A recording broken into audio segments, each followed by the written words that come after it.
everybody.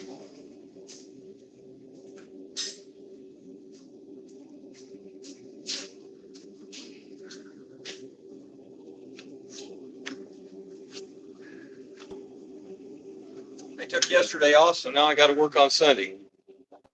The life of a blacksmith.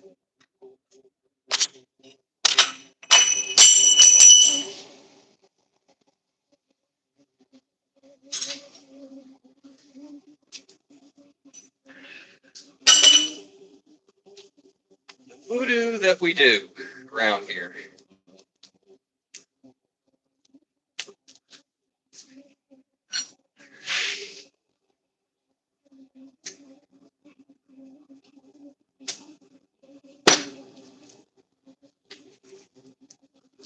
Today is one of those days where we're not doing anything really sexy.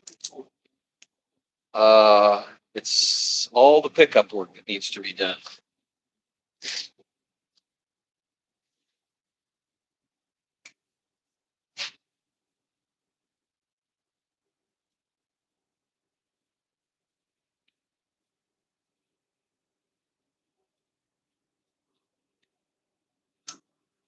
One of those lessons that where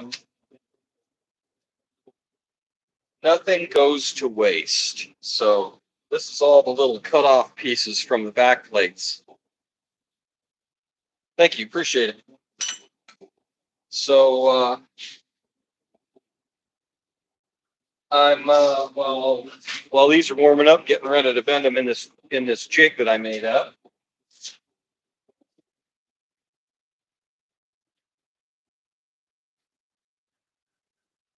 Because I do a lot of kind of random stuff for the tourists, toilet paper holders, towel bars, that kind of stuff, hat racks, all that kind of stuff.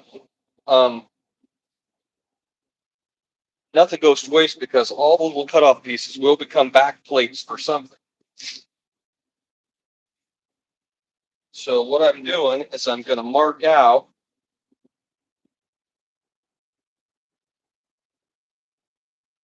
about a 1/2 inch on that, and it doesn't have to be exact, just so they're the same.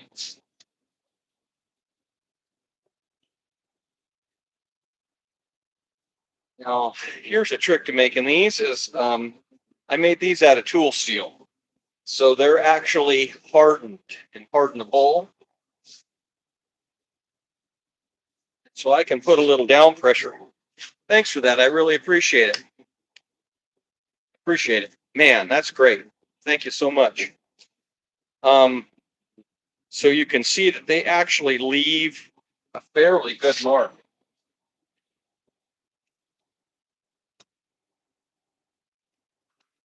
I'll go in here and I'll scrape through the. Man, I appreciate that. Thank you. I scrape through the mill scale.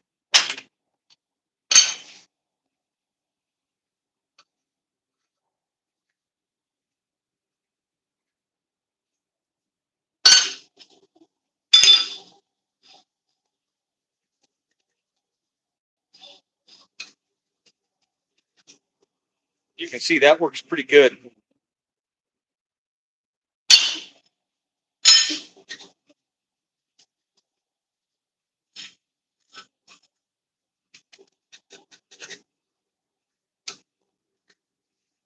Now, here's a really easy trick to find the center, right? And I'm going to color this in so you guys can see it.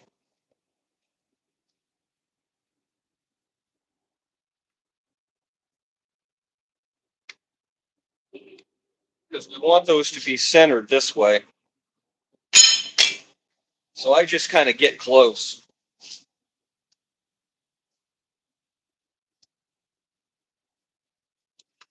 Back that up.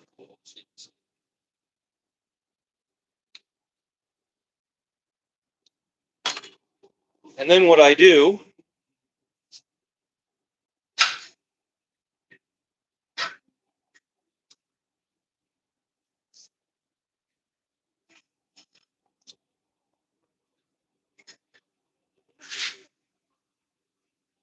in between those two lines is where the center point is. Now, if you wanted to get real precise, you could, you could cheat it a little bit. But for what I'm doing,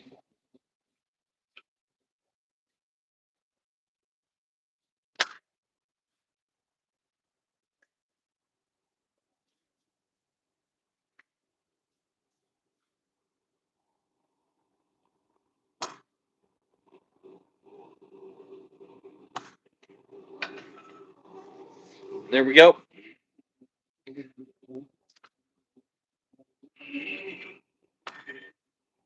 These are all 3 inches wide this way, so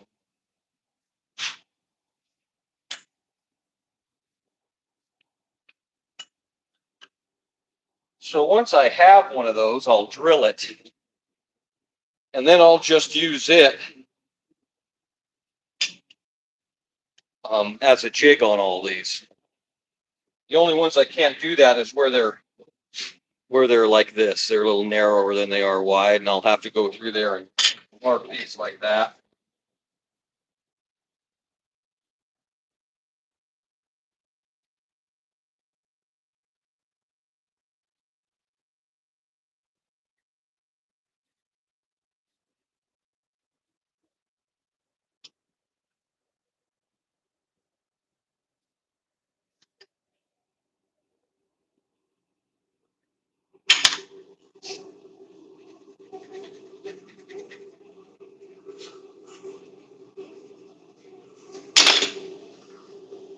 I think 2,000 years ago, there wasn't a lot of measuring going on.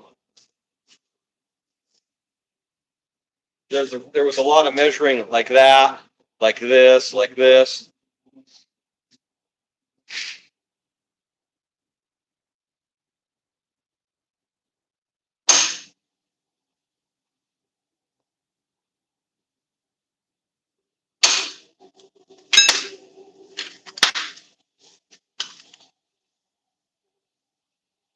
All right. Now that those are getting hot, we'll work on those. I really appreciate that super chat. I've had a few in the past. That is by far more than I've ever gotten from anybody. I really appreciate it. So this is a very simple little jig that I made up to do this little trick.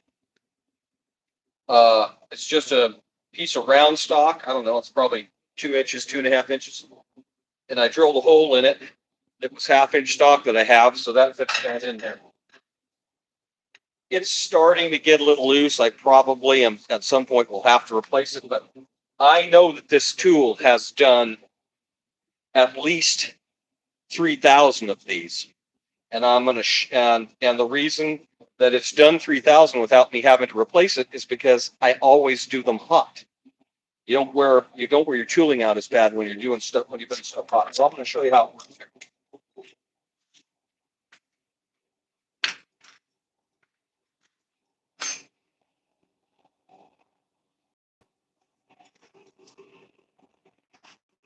So we've got our little tongs that we built specifically for this material.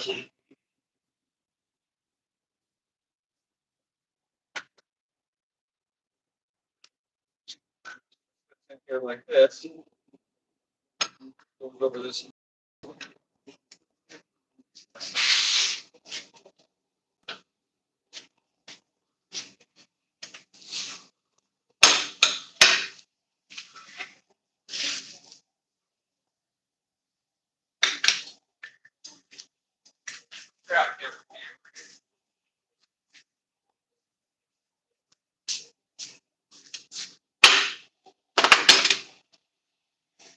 That's how they're done.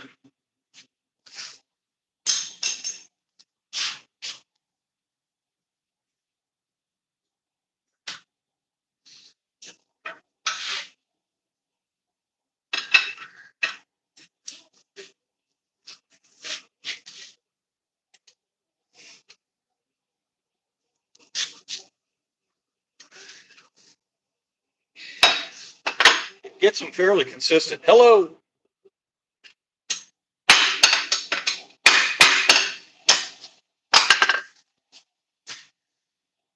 And then I just throw them out here on the concrete floor and let them cool.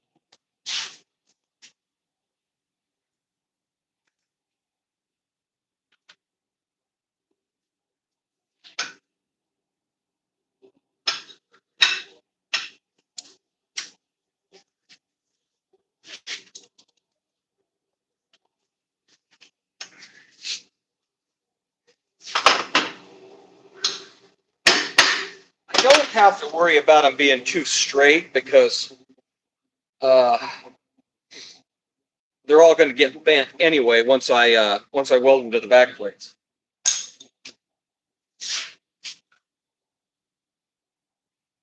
When I'm doing these, I generally do 20 foot of it at a time. So the material comes in 20-foot lengths.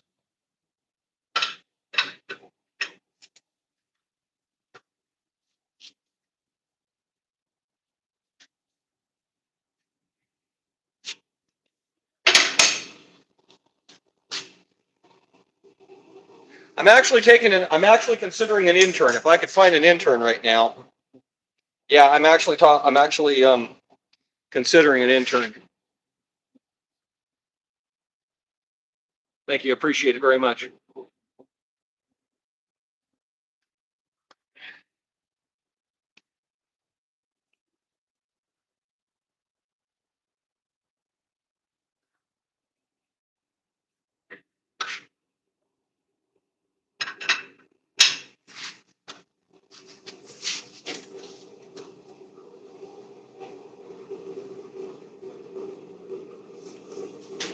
See, that one didn't quite, it was fit in the forge at a little different place, and it didn't quite get as hot back here. And so I'm not going to bend it. I'll throw it back in and I'll do it again.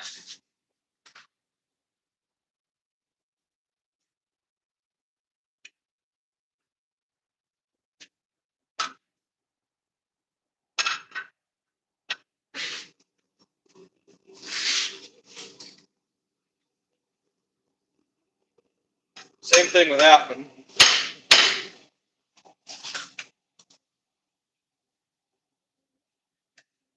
This one will go.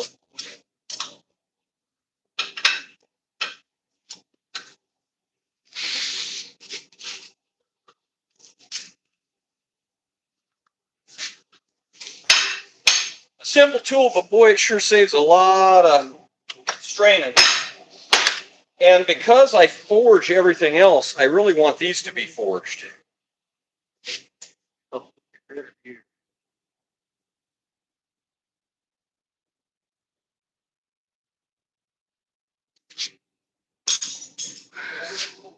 Well, at some point, probably what I will do, if the right person actually came in here, because I've got enough products to set up a second shop.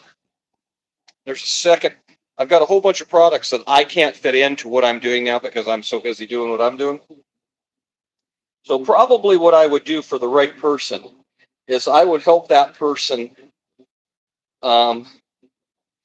set up another business. But it's got to be the right person, because I know that whoever I teach is going to go out and compete against me anyway. And so if I'm going to do that, I might as well help them get set up. Yeah. So that's where I'm at. So, but I'm going to be very selective. I'm not going to pick the wrong person to do this. But if somebody wants to come in and wants to apprentice, or I will help them set up a business where they can make a living doing something, and then they can do the artwork, whatever artwork they want to do, knives or whatever they want to do. Because trying to make a living as a knife maker, it's pretty hard now. You got a lot of competition.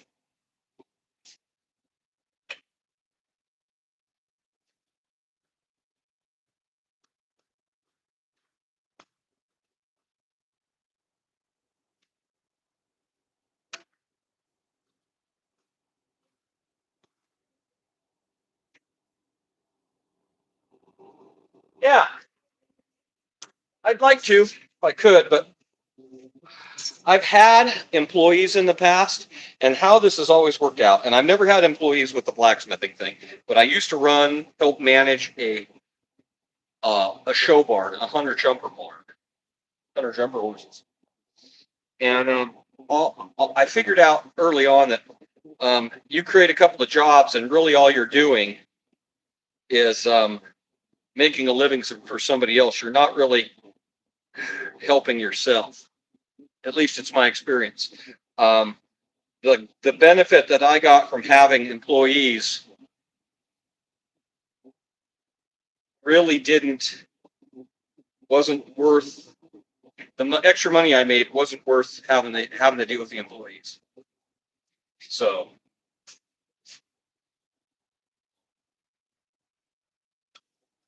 So there's a couple of ways to do this.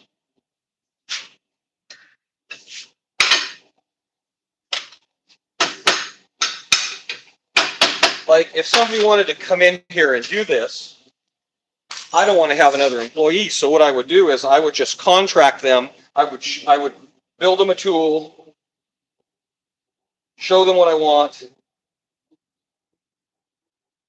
and then I would pay them by the piece to produce it for me. Or you start another business. You start another online store with another line of products, and you either call it Cody Iron Works or you call it something else.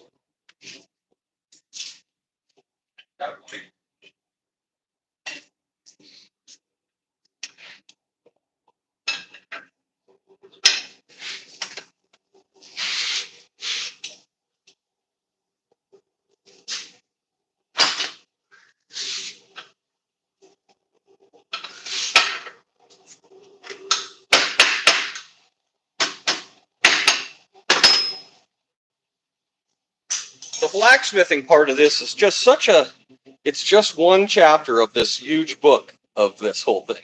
Because I can teach you how to blacksmith, but then the welding is a whole other thing. And then the marketing is a whole other thing. And then sourcing material is a whole other thing.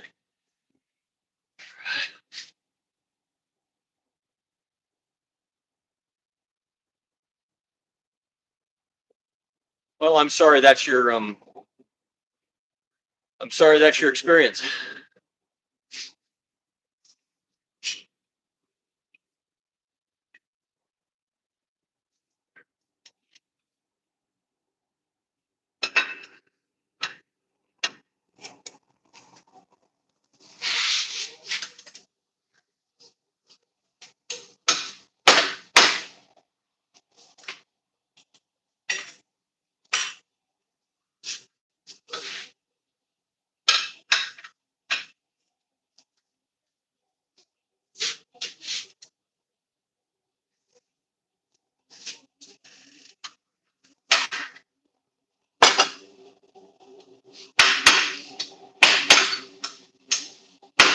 I offered this. I have a 20-year-old son, and so I offered this to my son. Of course, he's been in and out of the shop his whole life watching me do this, but he just doesn't have the passion for this. His passion lies in something else, which is fine.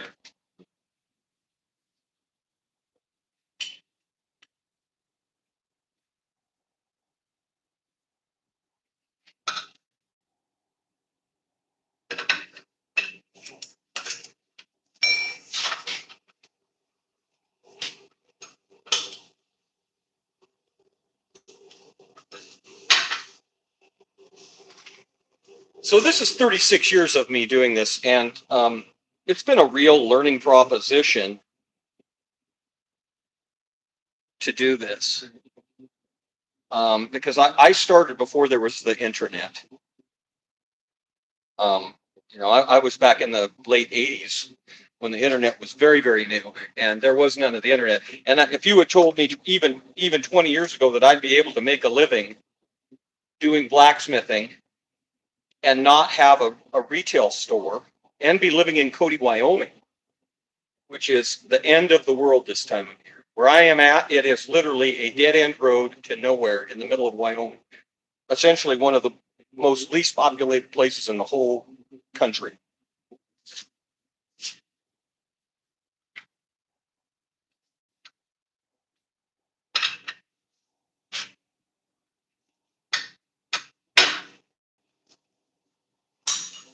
But I started an Etsy store I bet you it's been well over 12 years ago. I've had my Etsy store. I bet it's been 12 years. And of course, I didn't make any money on the Etsy store when it first started, but it has slowly progressed to a place now where I don't totally make a living off of the Etsy store, but it's probably at this point, it's probably 80% of my business.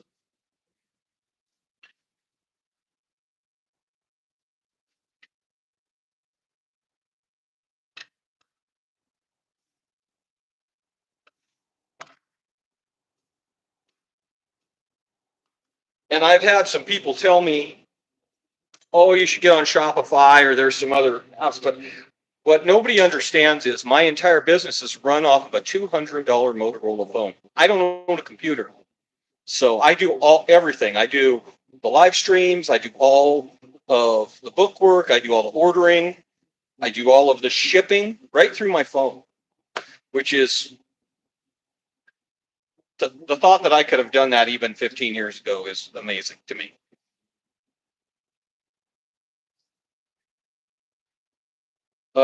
Make tools for your first smithing. Don't waste time um, doing knives or railroad spikes. Make some tools. Chisels. Learn how to make chisels. Learn how to make tongs. Because that's the stuff you're going to need. You make a knife out of a railroad spike, you have a knife-shaped object that isn't any good. But if you take a piece of steel and you make it into a set of tongs or some chisels or some punches, now you've got something that you will use your entire life. In this box right over here, I have pritchels that I made in 1990 when I was first starting out in the farrier school that I still use regularly. And that they're 36 years old and I'm still using the same tools.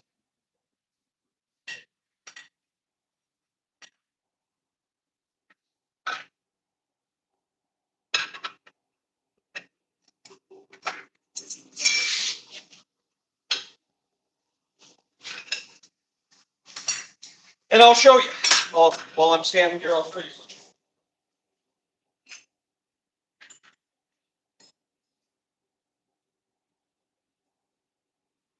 So, some of the first tools you need is like hot cuts. This is a hot cut chisel, but a tool that, if a guy did it right and you wanted to, you could, and I have done it. I have built these. These are little center punches made out of recycled truck spring. And if a guy wanted to, and you got good at it, you could build these and just sell them. You could build enough of these, and you're not going to make a living on just these, but you could build enough of these that would make it worth your while to sell.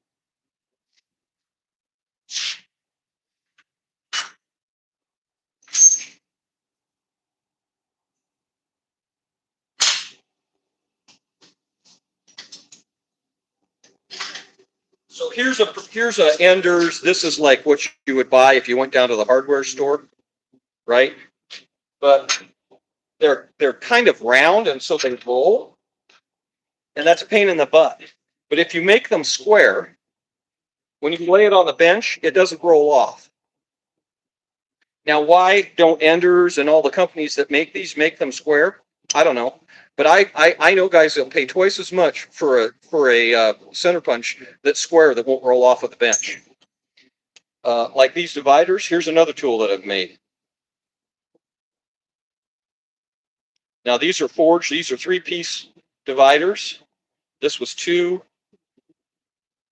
pieces of steel. I forge welded it together to make the joint. Now these aren't pretty. This is an uglier pair that I've made because the fancy ones get sold. Somebody comes in the shop and goes, "Ooh, I want that set," and so they end up with the good ones, and I end up with the kind of ugly ones. And again, they're hardenable. So this end is hard, like this chisel or one of these punches is hard. So if you want to mark something, you can sharpen that like you can sharpen a knife.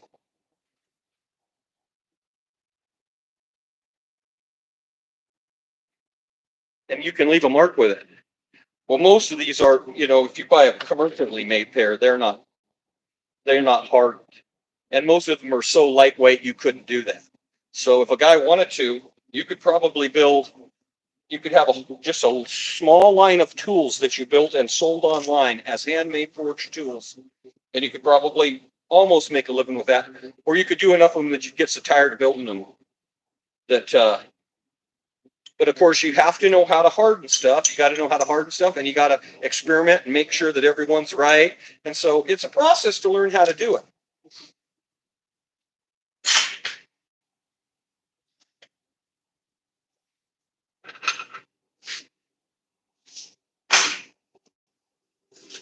I know there's 5 or 6 guys out there that make tongs, and that's all they do is make tongs, and they make a damn good living making tongs. But it's a production. It's a production thing. Those guys are doing production work.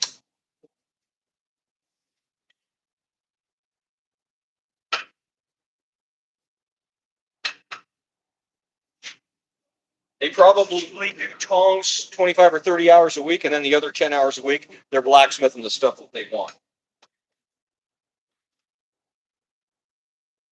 The thing about something like a punch or a drift like that, if you build it, it is a lifetime tool. You will in most cases, whoever buys this from you is going to lose it before they wear it out. And that's just the reality of this. So, here's the standard length one. That's like when you go down to the hardware store and you buy one of those, that's the length that you get. I like a really short one. I find it's a lot easier. To get that center punch where I want.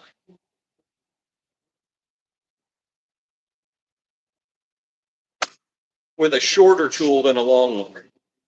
So it just has to be a little bit longer than your fist. For me. I don't know. I guess you build them any way you want to. But that's the way I do them.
Yeah. Well, how much are you using it?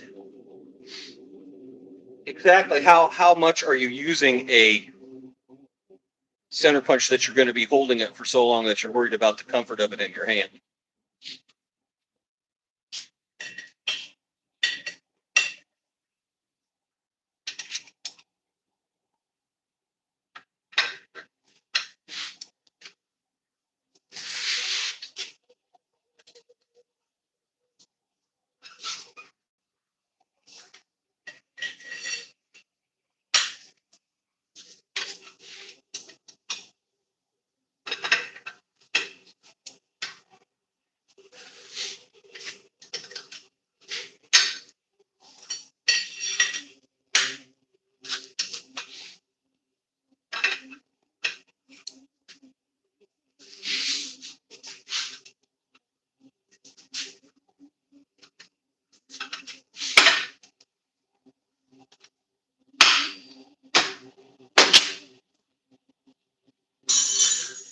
This is kind of how my day goes. I do right, exactly. I'll spend a day doing back plates. I'll spend a day doing the hooks. I'll spend a day doing, and then as I run short on the components, then I fill in, whatever I got to do. But generally, I do a 20-foot stick at a time. That's how I do that. That was a 20-foot stick. It's just easy to do that. I'm sure I'm going to have to change that up at some point.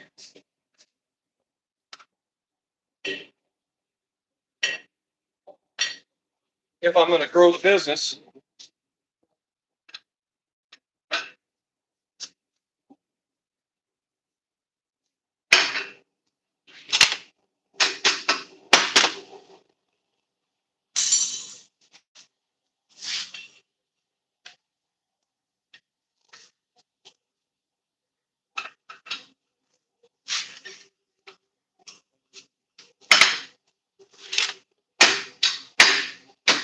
One of the things that I'm struggling with right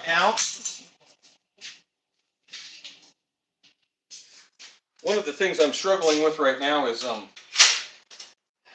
getting more efficient about cutting material. So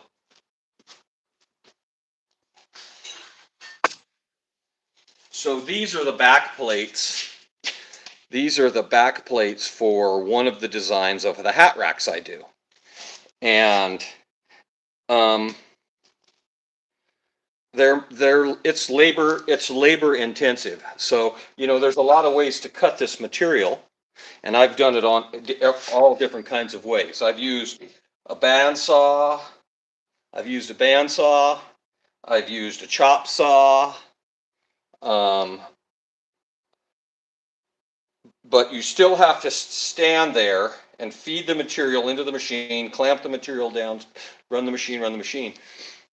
Right now I'm using a 100-year-old power hacksaw, which is freaking hilarious. I'll show it to you.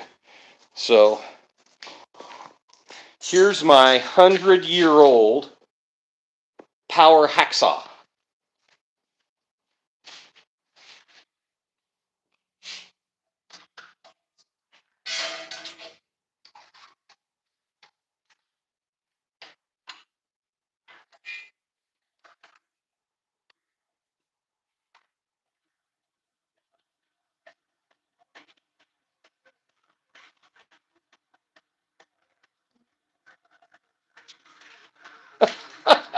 Generally, I would have I'd nest up two pieces at a time, so I'd be cutting two back plates at a time. There's a stop on the saw. You set the saw. I don't know if traditionally it had a switch on it, but what I mounted on here is I've got a regular house switch mounted into the back side of the saw, and so it's one of the old paddle style switches from the 80s and 90s. So when the material gets cut through and the saw drops, it hits the stop switch off. Well, I guess I'll just show it to you. You'll get a kick out of it.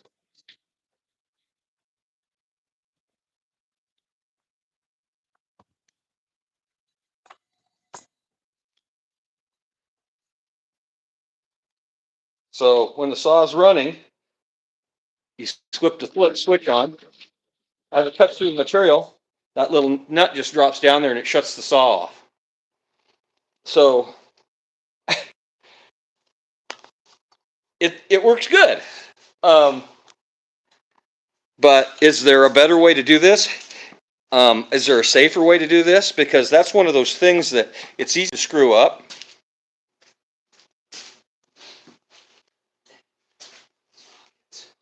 The saw gets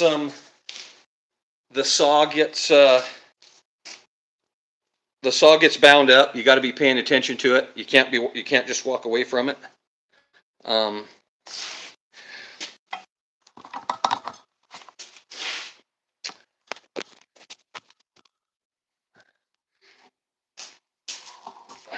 So that's one of the things that takes the longest. The other thing that takes that's really time consuming is grinding the back plates.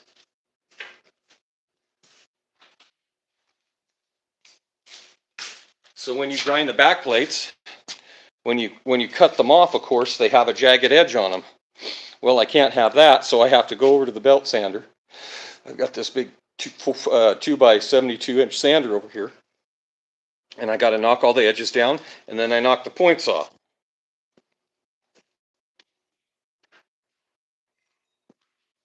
And then we forge them, and it looks like this.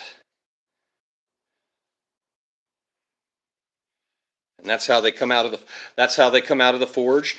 I brush most of the scale off,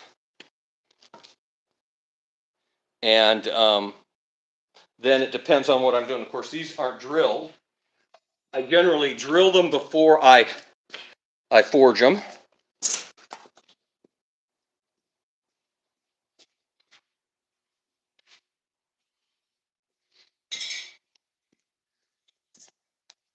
And if you've watched any of my live streams before, you've seen me do this. So here's how they come. So I do the back plate. This is the part I just forged. Then I'll weld these up. Then that piece goes into a tumbler to tumble the weld off. That saves me from having to screw around with this weld trying to get the slag off of this weld. But I drill them. I drill them before I do the forging. So, right, there's a bunch of steps in this process. Everybody goes, well, how long does it take you to build one? And I go, well, it'd take me an hour to build one, but I generally do 18 or 20 at a time. I spend a day doing the back plates. I spend a day doing those. I spend a day doing these hooks. And if you've watched my live streams, you've watched me do it.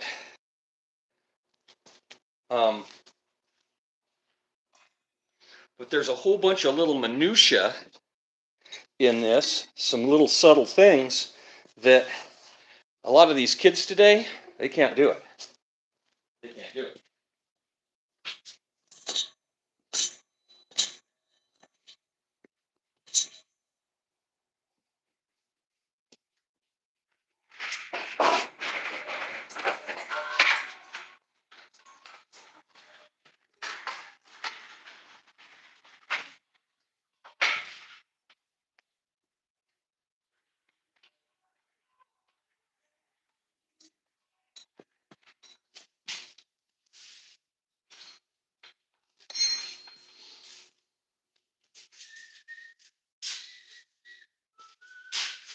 So,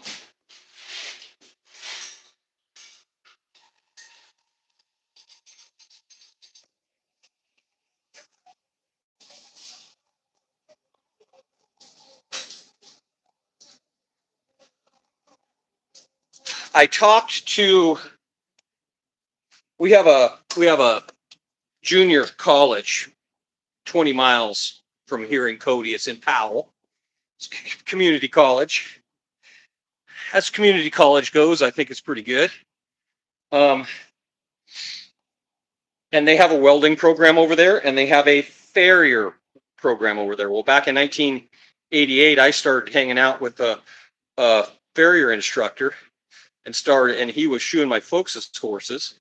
And so that's how I kind of got around the blacksmithing part of that deal. And then I took the farrier course, and we had to make all of our own tools and stuff in the farrier course, and that got me into the blacksmithing deal. And then I was a horseshoer and horse trainer for 25 or 30 years. And then I kind of aged out of training horses. I got sick of riding broncs for everybody else and shoeing horses that were not broke to shoe. And I started doing the blacksmithing full time. So I was talking to a guy by the name of Chuck who owned one of the two machine shops here in Cody. And he's a fabricator. It was a fabricator shop primarily. He did a lot of fabricating. And he said, I hire these kids out of the college, he says, and they can all weld pretty good, he says, but they have absolutely no fabrication skills at all. They in a 2-year course at the college, they learn absolutely no fabricating skills. And so they don't know how to do layout. They don't know how to check square on stuff. They don't know how to make stuff in real life. So they don't know how to take a piece of soapstone and lay it out on the floor. They don't know about, welding pipe and diameters and all that stuff. And that's the stuff that you have to learn in real life and experience. So that's where I think like an apprentice program or an intern program would really be good. Right? I mean, you used to get into pipe welding by starting as being a welder's helper. And you'd go and you'd prep pipe for a welder on a pipeline. I don't even know if that's a thing anymore. So like I said, I haven't really taken an apprentice or an intern in a long time, but I put an ad on Facebook last week looking for one. And I've had some people express some interest, but nobody showed up yet. So we'll see what happens.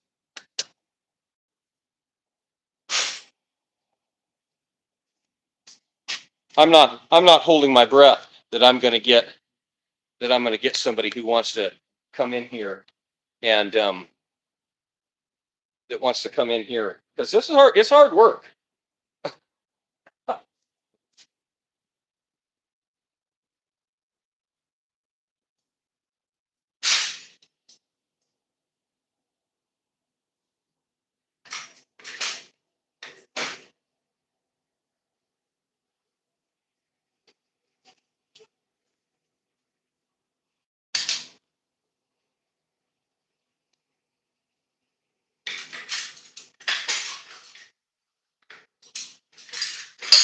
I mean, it can be it's mentally challenging, but it's also physically challenging too.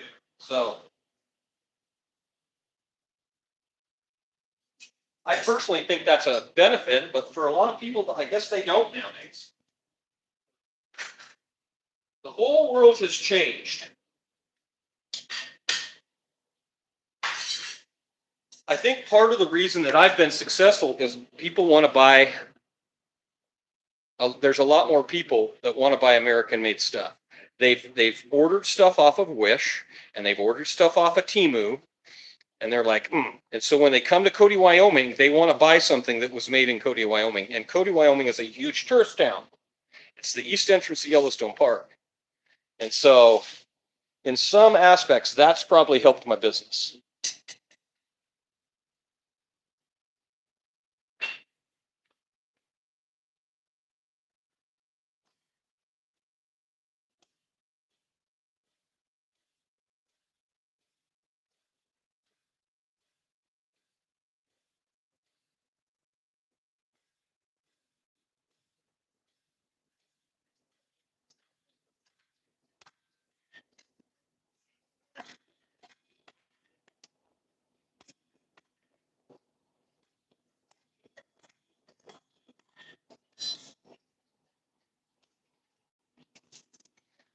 This is one of those things that I kind of work on in chapters. So this is the other ear for this little rabbit I'm doing.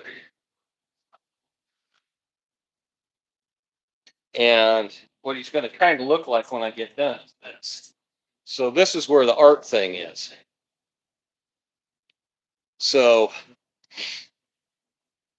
the making of the boot jacks and the making of the hat racks facilitates me being able to do the stuff that I like to do, like bits and spurs, because you do not make your hourly wage making bits and spurs and knives. You just don't.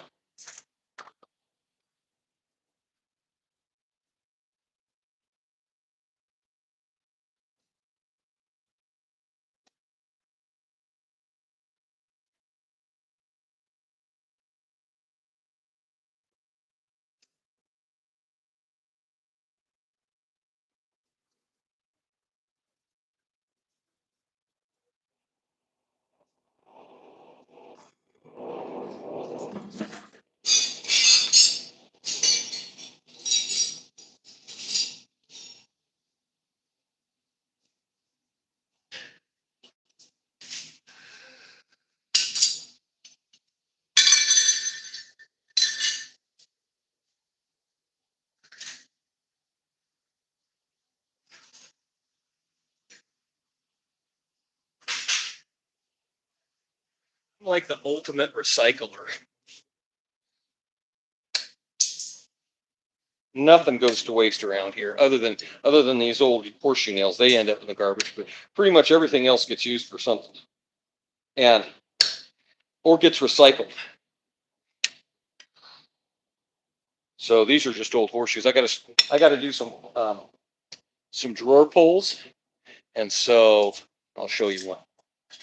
So I gotta order for some of these drawer pulls made out of these horseshoes like this. And so first step is clean out, cut the nails, and then I got to straighten the shoe out. And so while I'm working on some other things, this is a great thing for that secondary heat in the forge. This is a great thing to throw in there. While I'm working on another project, I can heat these up.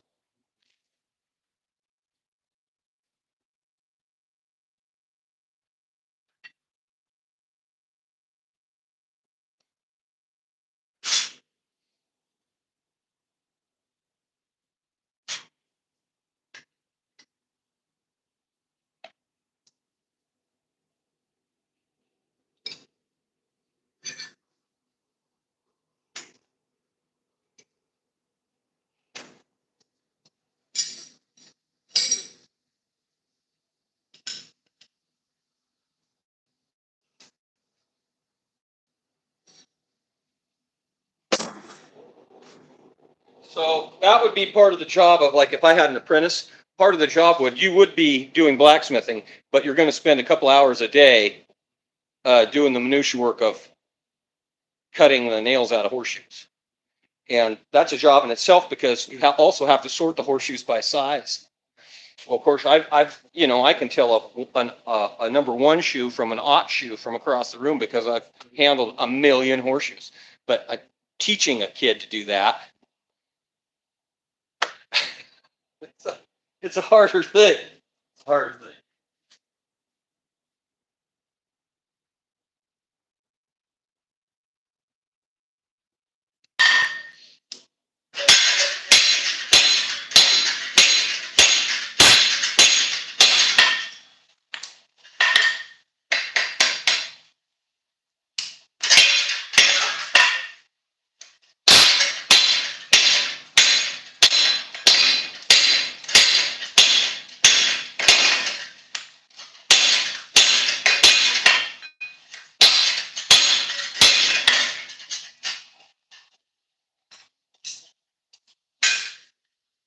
I've got a pretty good little power hammer over here, but for this real delicate stuff, it hits too hard.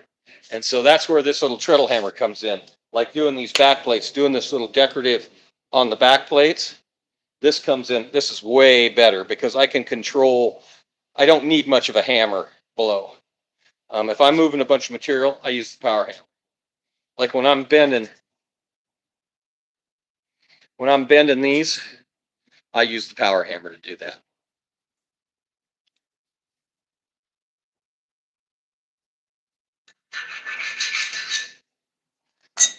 Questions, anybody?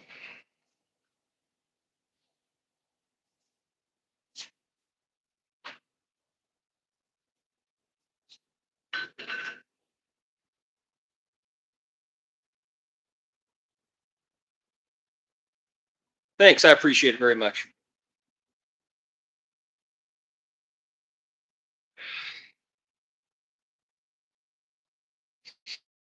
I have made a lot of specialty tools over the years, and I got into doing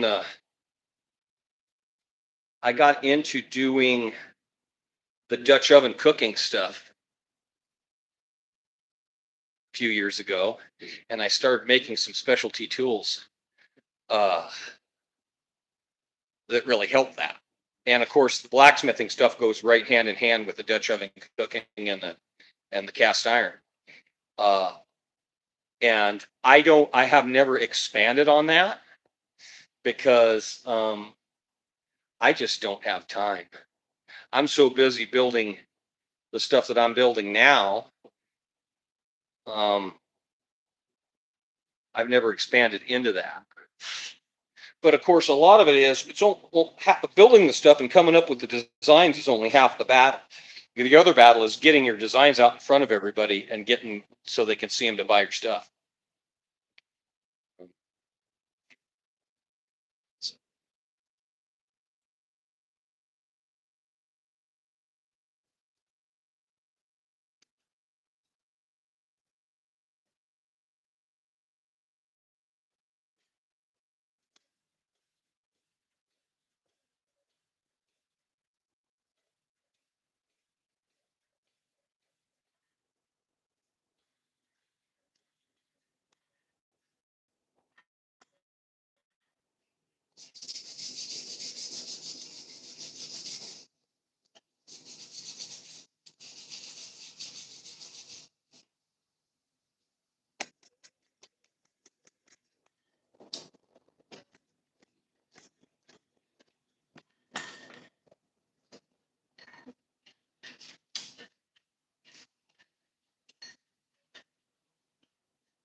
That's where the art comes in. One's just a little bit longer, one stretched just a little bit more than the other.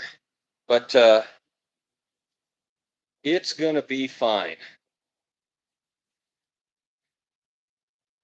He's a little longer headed than the first one I did, but okay, sorry.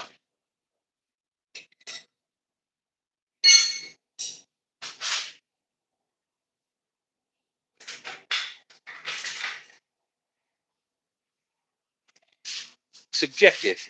Like, oh, what's Bob Ross say? No mistakes, only happy accidents.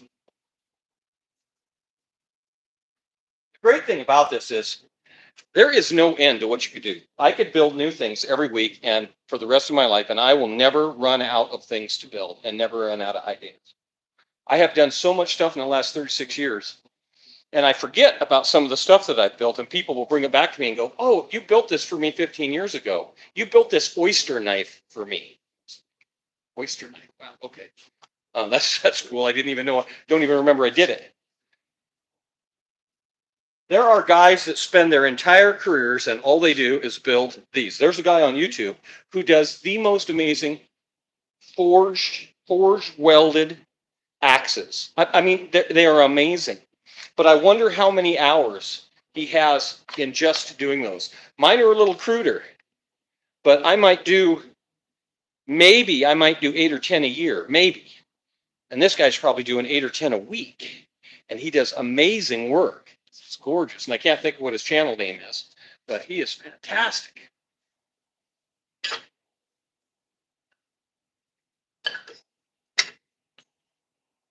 This is one of the things, this is one of the more arty pieces that I do on the Etsy store. These little wall hooks like this. That's one of the designs. And do I have the horse head ones? I don't have any of the horse head wall hooks, but I do have one of the horse heads that I do. So I incorporate this little horse head into a ton of the different stuff that I build. In fact, you'll probably see me do these today, but I do so many of them on my live streams because this is blacksmithing in real life. It's how I make a living. And for the most part, I build what sells. Occasionally I build stuff that I don't sell, like these arrowheads, right? Keep them around or this bottle opener, like this bottle opener. Somebody will come in here and offer me enough money for this one of these days. They'll be digging around in this shop, then this will be gone. And that's how a lot of this stuff goes away. This is a bottle opener. But I spend 80% of my time building stuff that sells. And you guys, if you watch the live streams, you know that because like these wall hooks, these are ridiculously popular. This is all the cut off ends from all the other stuff I do. And so this is the great stuff to have in the forge, these little pieces of steel when I'm working on other stuff.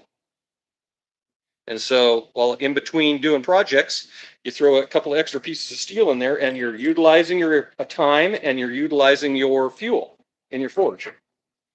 But like these, I'll finish these little knives up. I'll stamp my name in them, harden them up, get them cleaned up, send them to Joel, having built some sheaths for him. And before you know it, I've done 100 of them a year. So, all right, let's do some horseshoes here.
That ammo is a huge heat sink and it sucks the heat till it gets warmed up. It warms up, it sucks the heat out of that damn out of that damn material. So a lot of times, if I'm real serious, I'll throw a piece of big steel in the forge and then I'll set it on the anvil and let it heat up. But I'm not taking it that serious today. It's Sunday.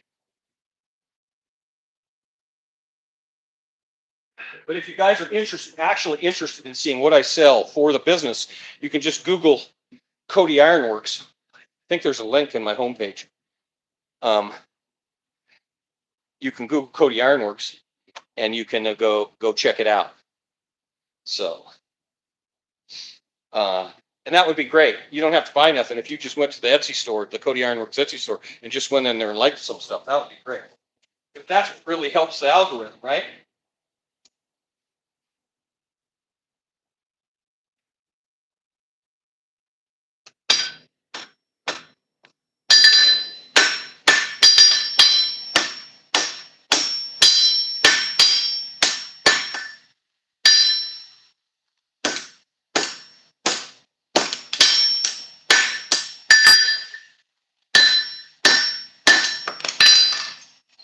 But if a kid comes into this shop and is going to apprentice or be an intern, this is the first thing he's going to do, or she,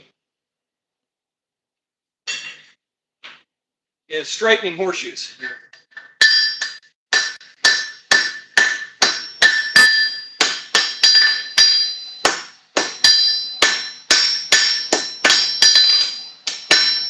You got to learn how to control the heat. You got to learn how to control the tongs. This is one of the hardest things that you're going to learn how to do as a blacksmith, is tong control.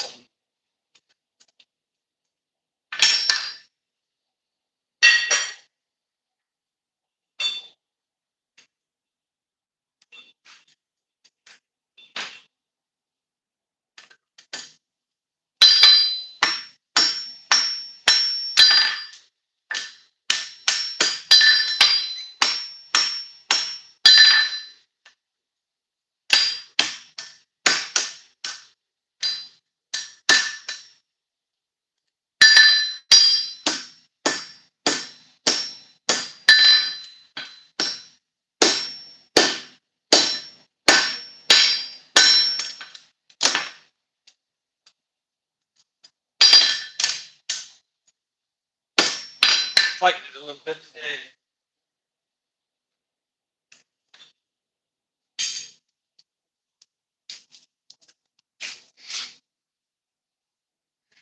Thanks for the likes, everybody. Thanks for the super chats. That's freaking incredible. That's amazing to me. That's fantastic. Thank you for that. I appreciate it very, very much.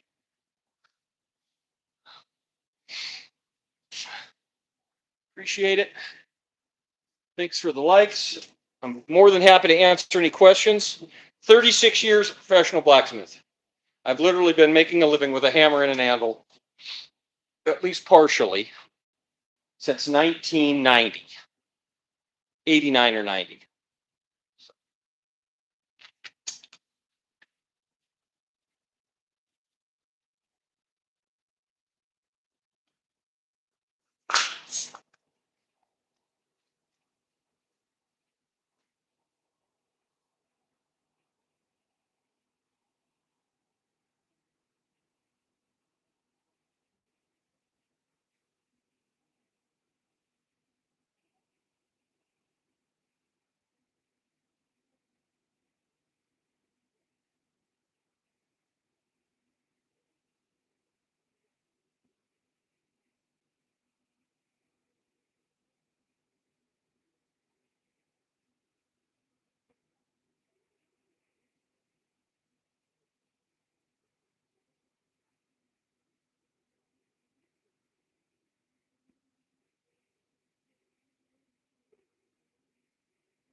Greetings, everybody. Greetings. Thanks for the likes. I appreciate it. I think I'm out of internet. Might be why my internet connection is slow. I have to go refill my hotspot up today.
This will feel pretty proud on that.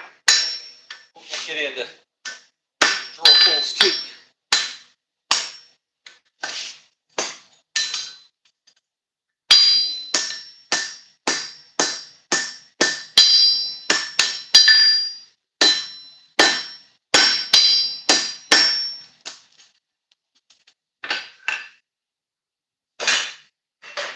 Okay.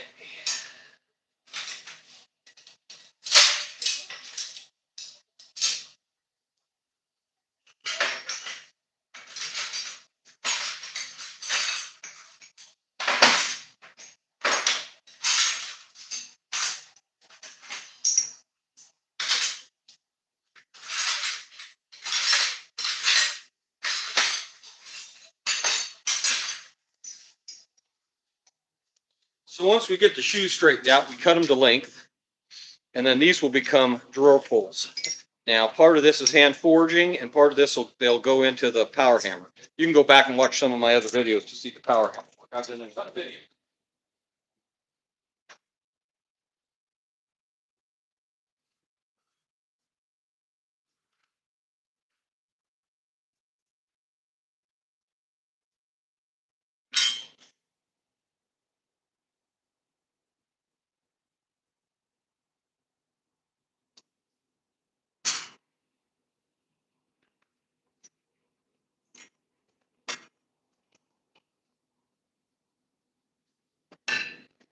Some of these shoes are getting thin. Tell those tongs aren't going to pull that shoe.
So ask customers the length they require, because I have almost everything to start forging. So ask customers the length they require, because I have almost everything to start forging for it. I don't get it. Ah.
They get really funny to shake when the toes get thin. It's like a piece of spaghetti. They go, "Rah, rah."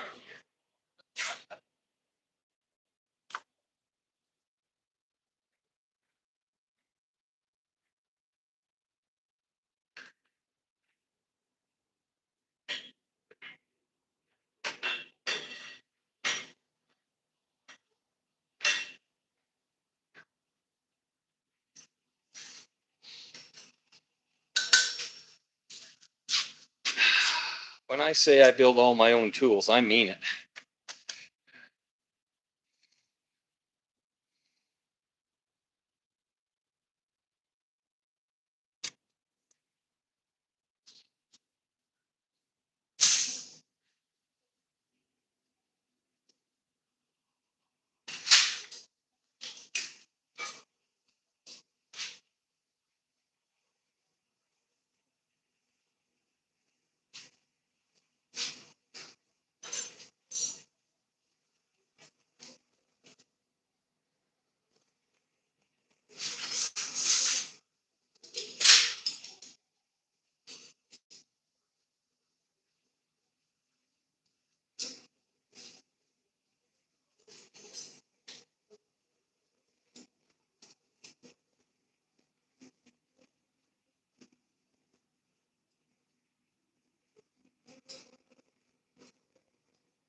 These are some tongs that I made the other day on a live stream.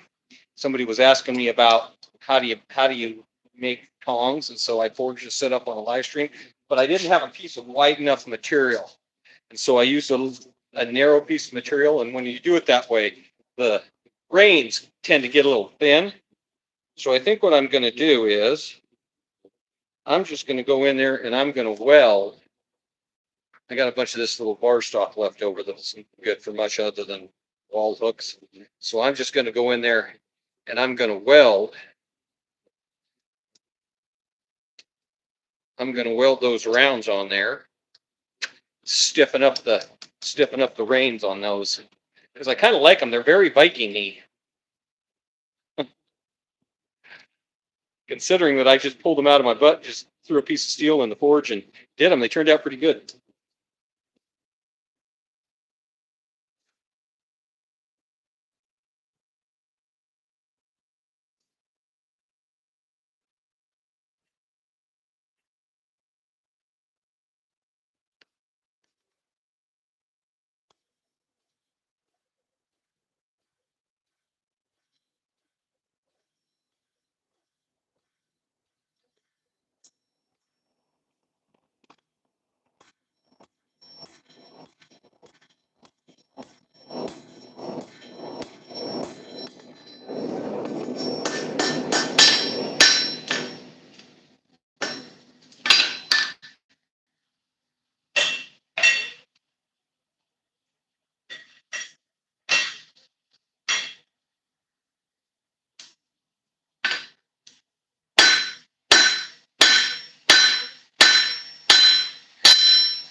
Buddy, what I'm gonna do.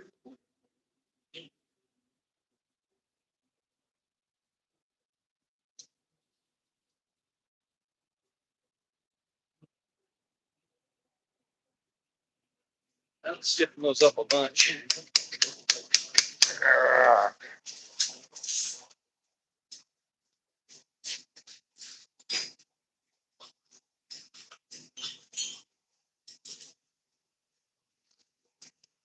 You guys ever seen twisted handles cages?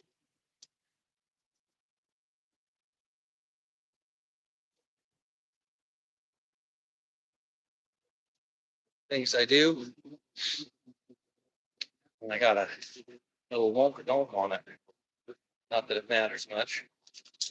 Those are going to be handles for lid lifters for Dutch shovels.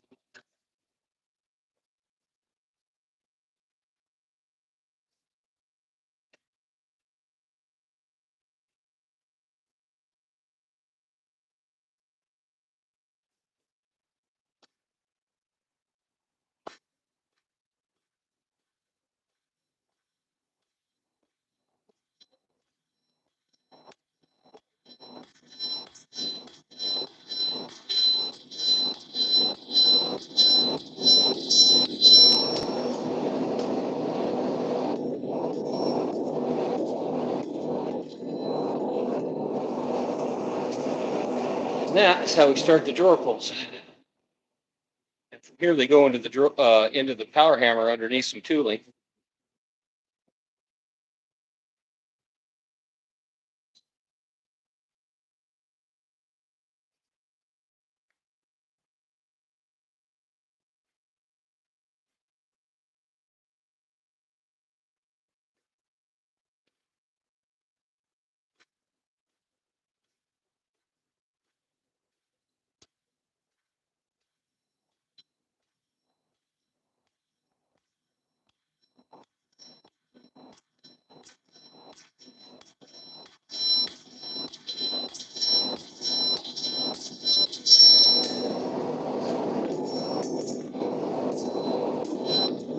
All right.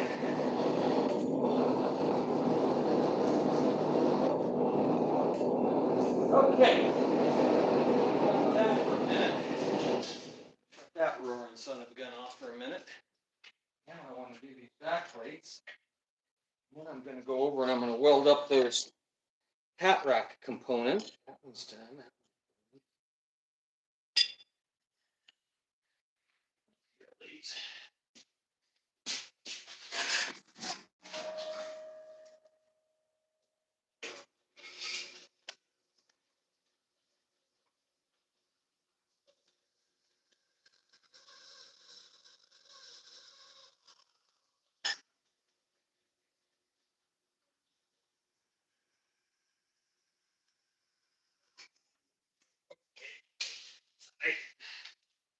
That's a hot stuff. I'm sitting in front of that point. Just a little uncomfortable to hang on to. Okay. How am I going to do this trick?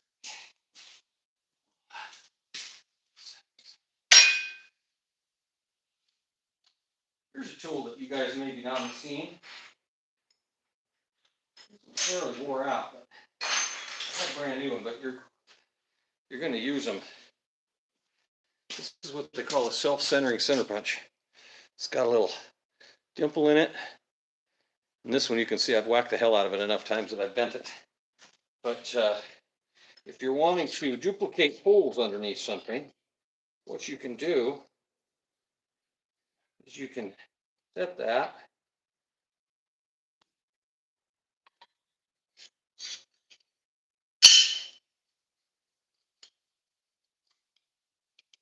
That.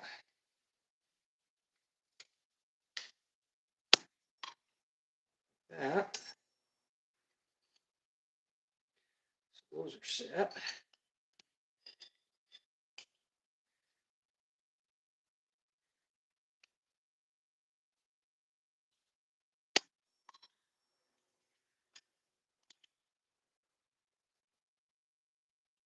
Square everything up.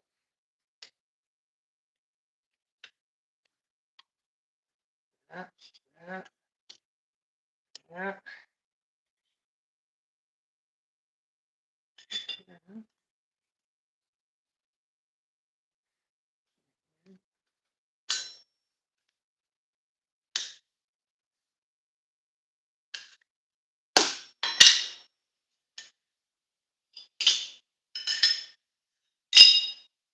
Getting pretty wore out. I've pretty much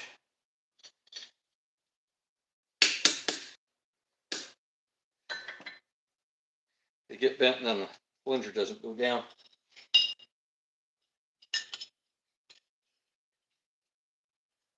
Get hung up. That's about the minimum size of hole that will work in. I think they're kind of designed for 1/4 inch. These aren't quite 1/4 inch holes. 7/32. We're gonna fake that one because that one's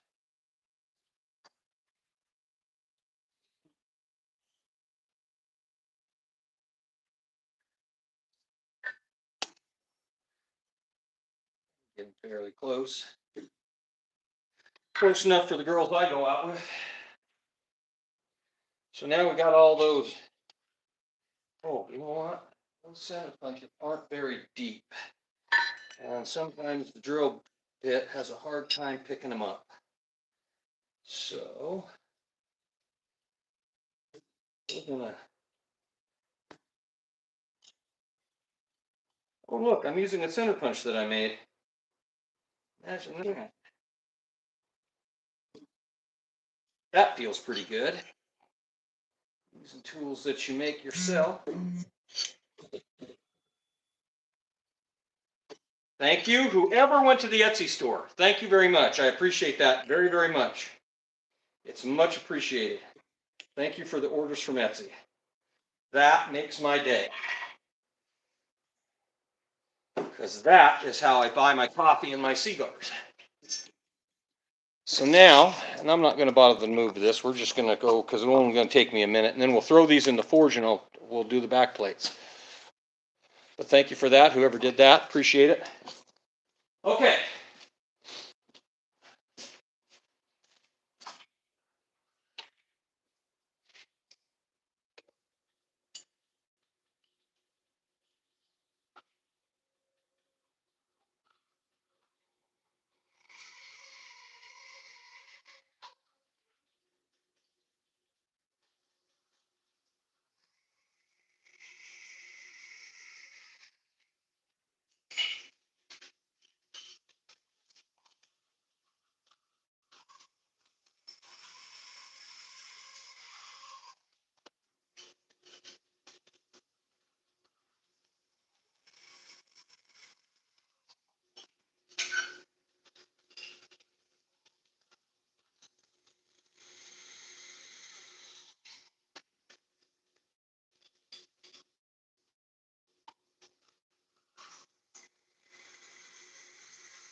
Hello from St. Petersburg. Oh my goodness.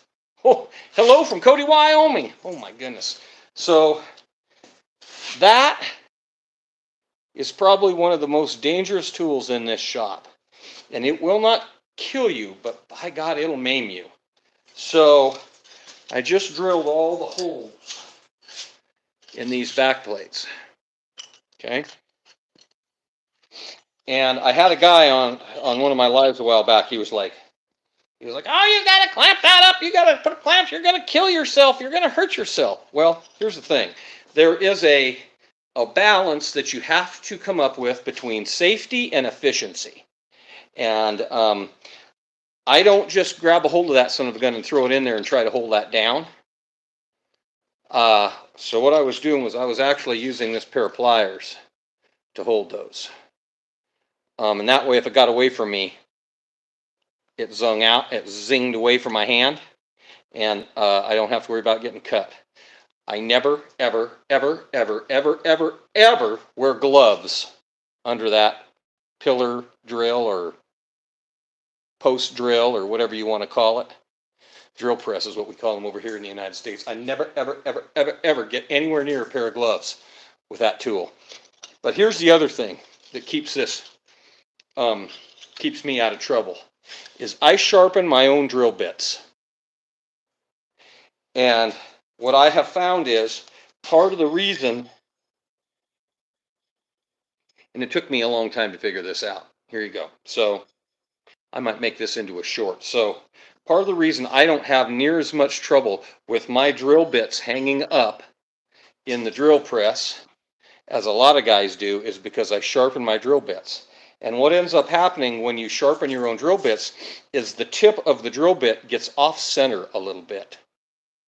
So your hole is still round, but as it's cutting, it's creating a little space up through there. And so I have a lot fewer times does that drill bit get hung up on there and then spin that around the drill bit. But no gloves, ever, zero, no gloves, and I always keep a pair of pliers or two around the drill press, okay? So that's the next step. So, and of course, when you do those, you end up with a burr on this side. So the burred side of all these back plates is going to become the top side, and you'll see why in just a second. Stand by. Oh, get the tools.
So now what I've done there, blacksmiths matter, yeah, blacksmith's lives matter. What I've done is I have countersunk those. So what I've done is when I push that through with the drill bit, what ends up happening is you get a burr on the back side of these. So I countersink them out. Now I countersink them out this with a fluted countersink. This one is really wore out. I've just sharpened it down to where there's nothing left of it, but that gives you an idea what they are. And then it goes in there and it cuts that, and it cuts it at a, I don't know what that is, a 120-degree angle or something. They're designed do this. This is a little step that a lot of people don't do.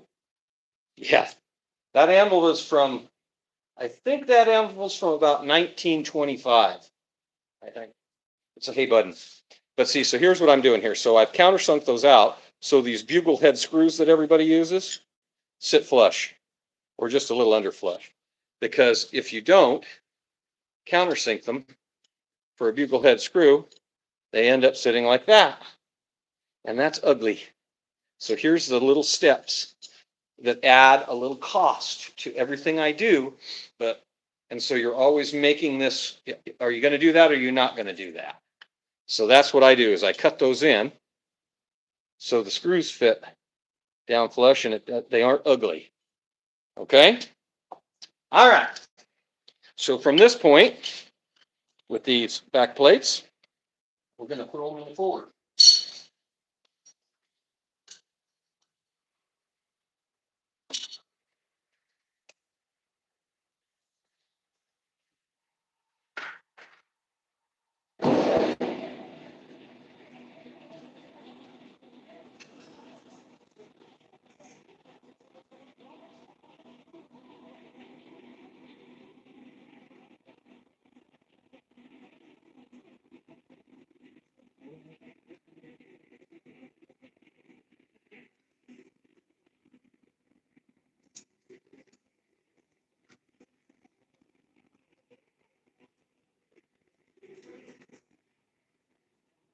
About time to re-brick my forge up. I have a 300 Win Mag cordless hole puncher. Oh, you do? I have several, but I don't have that particular caliber of hole puncher. That's a manly. I like the recoil of them. Even with a muzzle brake at 300 mags, it's hurtful. They're hurtful.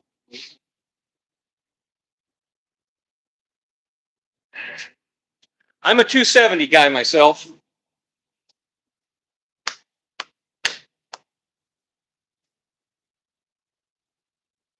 All right, well, we're going to let those warm up a minute. Thanks for the likes, everybody. Appreciate it.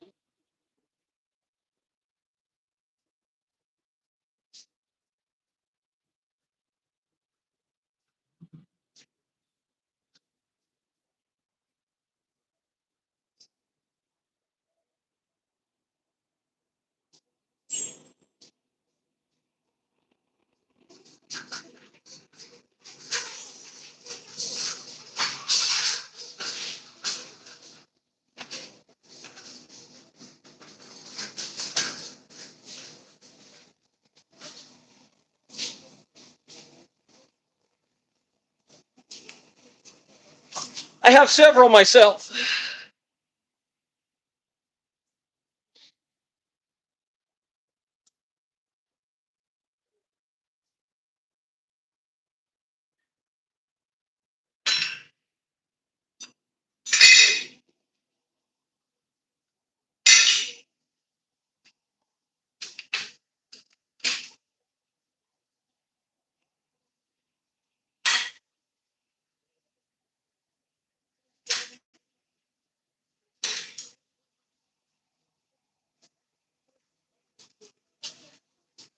I know if you guys have been watching my live streams, you know that I build all my own columns. Some of the simplest, but try to buy a set. They're ridiculously priced. And invariably, they never fit what you want. And so you have to adjust them anyway. So you might as well make your own.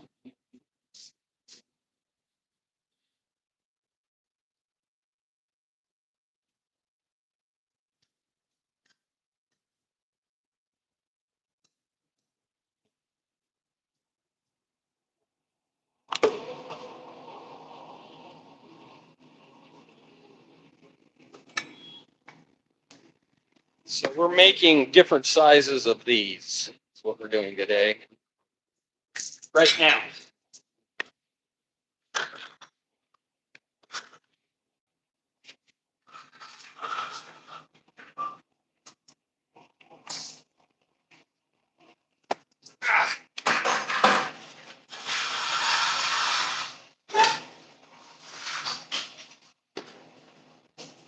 All right.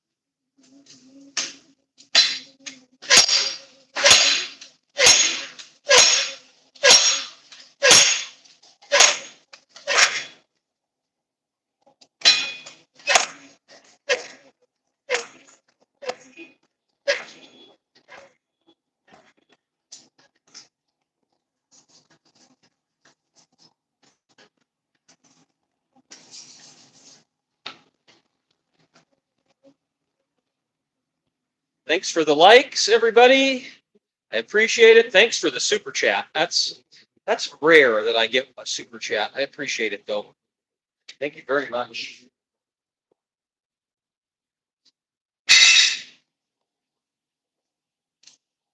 All right.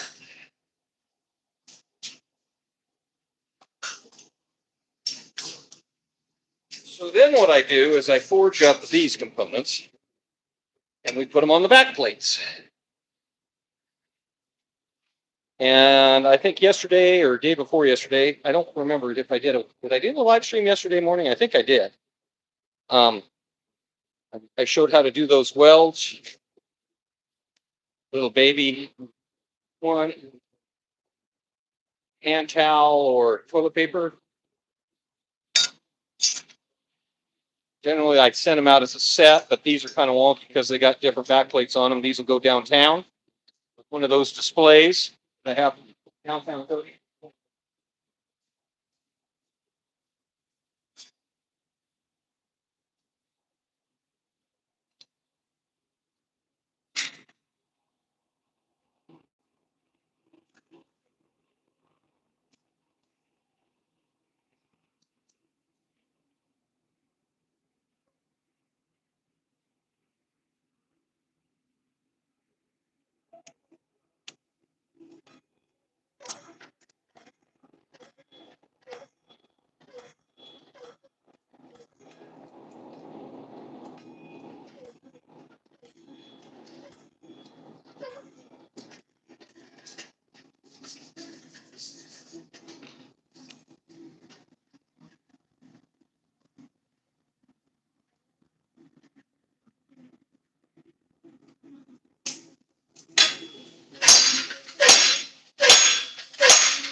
What that was. Somebody just coming in there.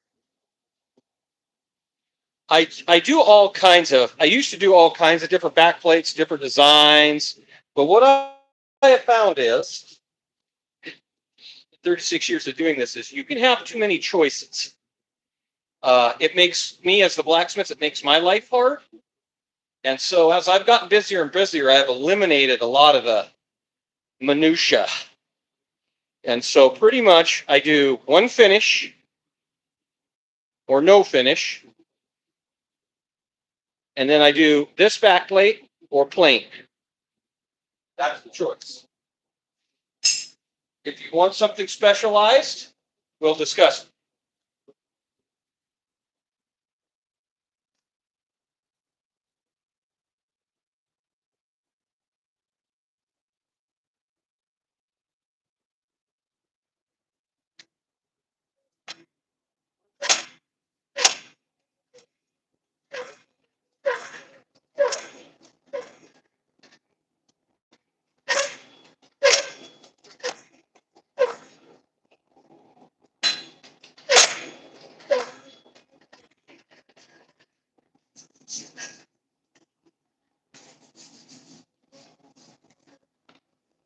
So there's a method, right? There's a method to the madness. There's a reason I do everything the way I do.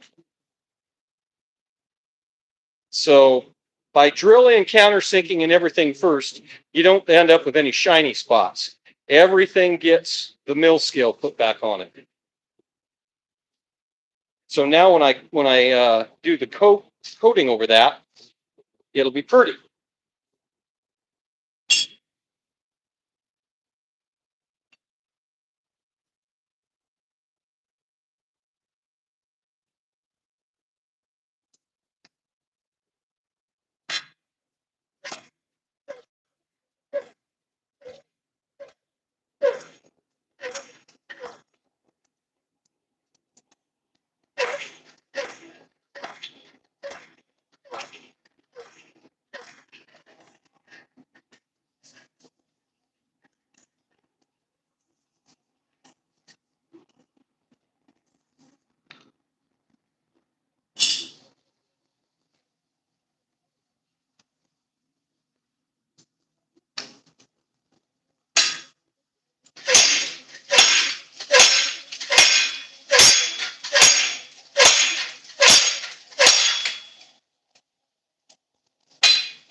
those back plates done. I'm got it set up for welding. I got to go try to load up my